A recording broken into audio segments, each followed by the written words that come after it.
زندگی کا بھروسہ نہیں ہے، بند ہو جائے کب دل کی دھڑکن، دو گھڑی کا بھروسہ نہیں ہے، یہ حقیقت ہے میرے بھائی، محترم حضرات، بھروسہ نہیں آج بند ہو اس جائے مدرسے کی ایک بڑی شخصیت، ایک بہت ہی اچھے عالم، جنہوں نے اس مدرسے میں تقریباً 45 سال سے زیادہ علوم اسلامیہ کی خدمت انجام دی ہے۔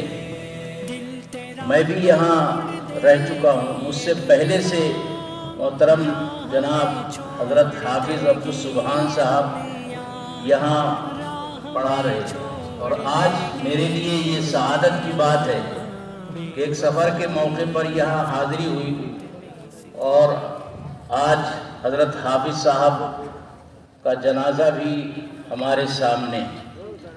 نصیحت سب سے زیادہ موت سے حاصل ہوتی ہے۔ ایک بزرگ سے کسی نے کہا کہ حضرت نصیحت فرما دیں، تو انہوں نے کہا کہ کیا تمہارے گھر میں، تمہارے محلے میں، تمہارے شہر میں کبھی کسی کا انتقال نہیں ہوا؟ انہوں نے کہا کہ حضرت انتقال تو ہوتا رہتا ہے۔ تو فرمایا کہ موت سے بڑی نصیحت کرنے والی کوئی چیز نہیں۔ جنازہ حضرت حافظ صاحب کا ہمارے سامنے ہے، ہمیں بھی اس سے عبرت لینی چاہیے اور اپنی آخرت کے لیے کام کرنا چاہیے۔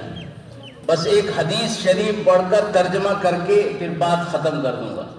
نبی پاک صلی اللہ علیہ وسلم نے ارشاد فرمایا، اذا مات الانسان انقطع عنہ عملہ، جب آدمی مر جاتا ہے، انتقال کر جاتا ہے، تو اس کا عمل کا سلسلہ بند ہو جاتا ہے۔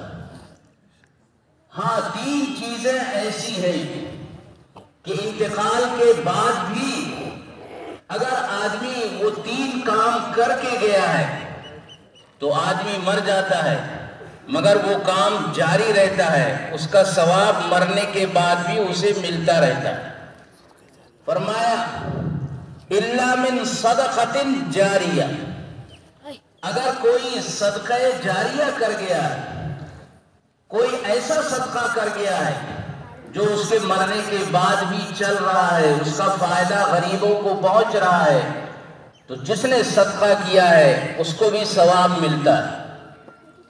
فرمایا او ولد صالح یدعو لہ، نیک اولاد، یہ بھی صدقہ جاریہ ہوتی ہے۔ اگر نیک اولاد ہے اور وہ اپنے ماں باپ کے لیے، رشتہ داروں کے لیے دعائے خیر کرتی ہے تو مردے کا درجہ بلند ہوتا ہے، ثواب بڑھتا رہتا ہے، وہ ترقی کرتا رہتا ہے۔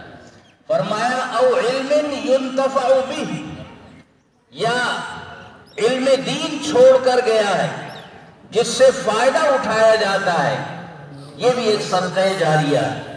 ہمارے حضرت حافظ عبدالسبحان صاحب علیہ الرحمہ ساری زندگی قرآن و حدیث کی خدمت کرتے رہے، ہزاروں ان کے شاگرد ہیں، علم دین کی اشاعت کا ساری زندگی انہوں نے کام کیا ہے۔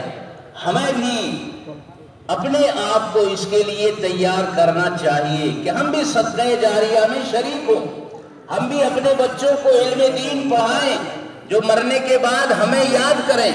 اگر بچہ علم دین پڑھا ہوا نہیں ہے تو وہ بھول کر بھی ماں باپ کے قبر پہ نہیں جاتا، اور اگر دین پڑھا ہوا ہے، قرآن کا حافظ ہے، دین کا عالم ہے، تو بچہ ساری زندگی ماں باپ کو یاد کرتا ہے۔